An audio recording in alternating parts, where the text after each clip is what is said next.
This is the first value exercise I do with my students. It's a fun one. You'll be looking at paintings and simply focusing on the value when you do the thumbnail, not color. There's going to be a full range of value in the painting that you're going to be looking at, and you have to simplify it down to just 4 values. You're going to start by doing a 4 value scale.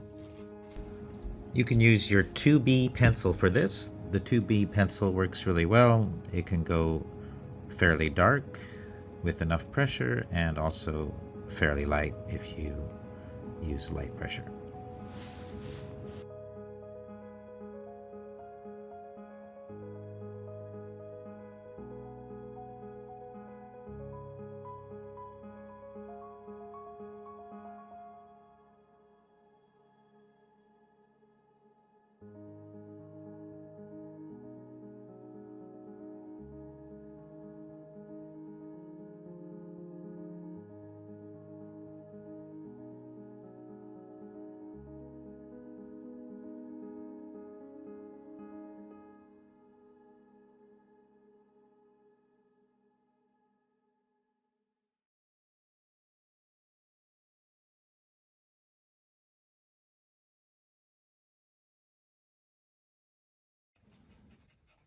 So 4 values: white, light gray, dark gray, and lastly black.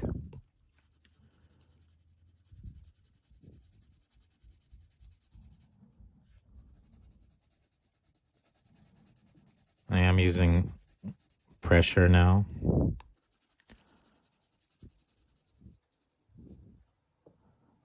To make it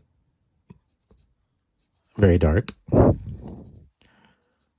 There's your 4 value scale.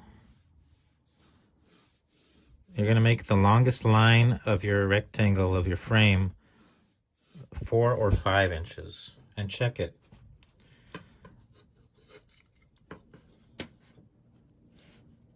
So 4 or 5 inches. I've got 7 going to 12. That's 5. That's fine.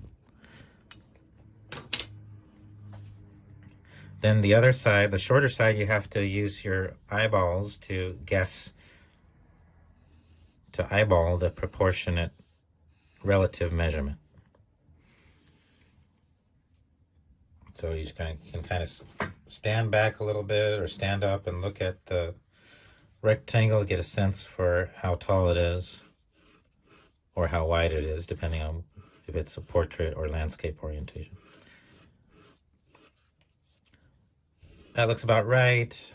Then you're going to break up your frame into the biggest shapes or the simple shapes. We have the horizon line as a strong line dividing the top and the bottom. It's about 1/3 of the way down. That's the first division I'm going to make. Then I have these 3 bodies.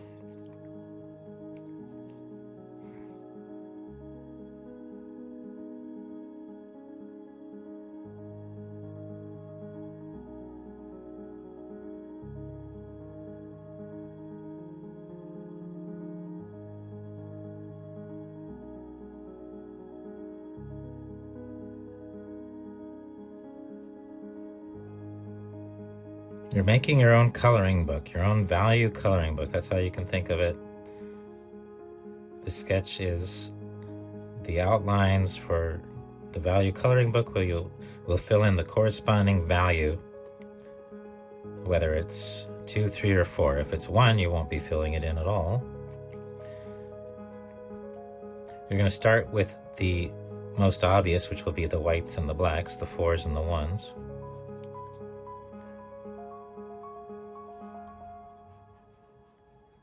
So I obviously have some strong shadows, which should be 4.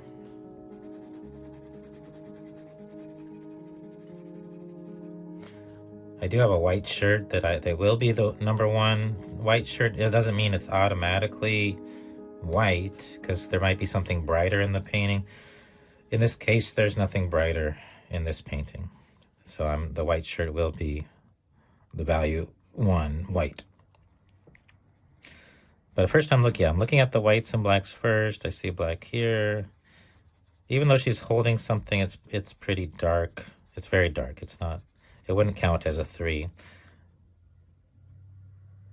3 would be like this brown shirt because it's brown against this grass, which is probably 2, and then around here is probably 3, and then this really dark stuff is probably 4. So it is good to kind of look over your painting and get a sense of what's what before you get started. Think about the decisions that you might have to make. I have to make a decision between the sky and this tree. I think they're about the same value on the left side of the tree, so it'll just be using line to show the difference as far as the left side. This will be value 2 for the sky, very light. The left side of the tree will also be value 2, and then the right side, the shadow side, can be value 3.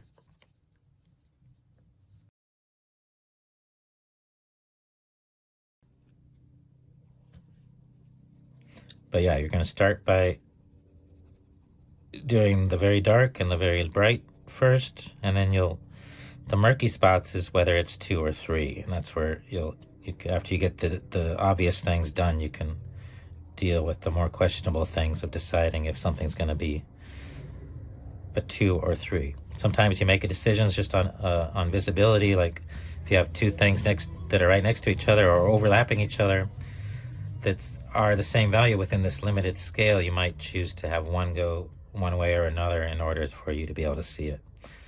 But we can use lines too. So in this case, I'm just using the lines. I didn't decide to make the tree 3. I just left it 2.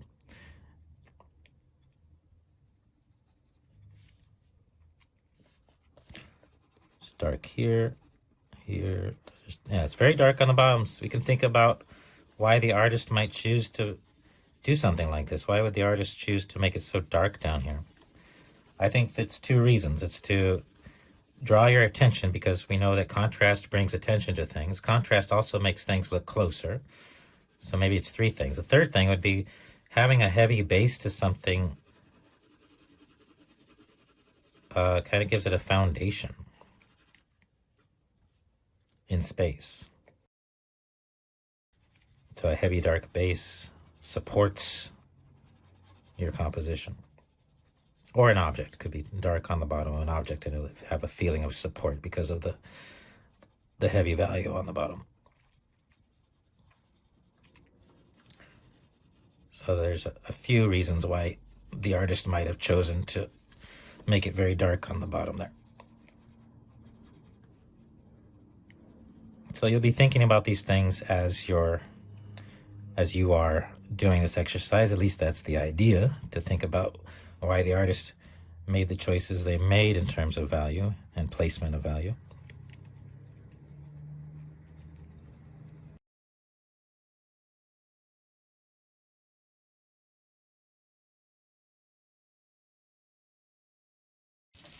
Okay, I might be missing a few of the 4s. The 1, I'm just going to leave that alone to be a 1, not this shirt. Once you do your 2s and 3s, you can pretty much just cover everything with value 2. And then go over it again, just like I did on the value scale. Go over it again for value 3. So you can lay down this ground for all of your value 2s. Because I know the only place where I have value 1 is right there. So I'm not worried about covering it up or covering up something that's value 1 because I have it right there. I'm leaving that alone. And then after you get your value 2s all filled in, you can find the ones that are darker, that are value 3. So on mine, we know it's the right side of the trees, and we know it's lower down on the grass. I'm going fast for the sake of the video, but yeah, you want it to be smooth like what you have in your value scale there, not rough. I'm going to show you a finished one because just for the sake of keeping the video short. This is how mine would look, my sketch would look done, this value study. Give it a nice dark border when you're done. And just don't leave any of your coloring book shapes empty, unless they are value 1. If they're not value 1, make sure they have a value in it, and look at it to make sure it corresponds with the values in your 4-value scale. This is a fun exercise. It's kind of cool to have this little rendition of the classic painting that you made. So enjoy it, and I look forward to seeing the results. Thanks.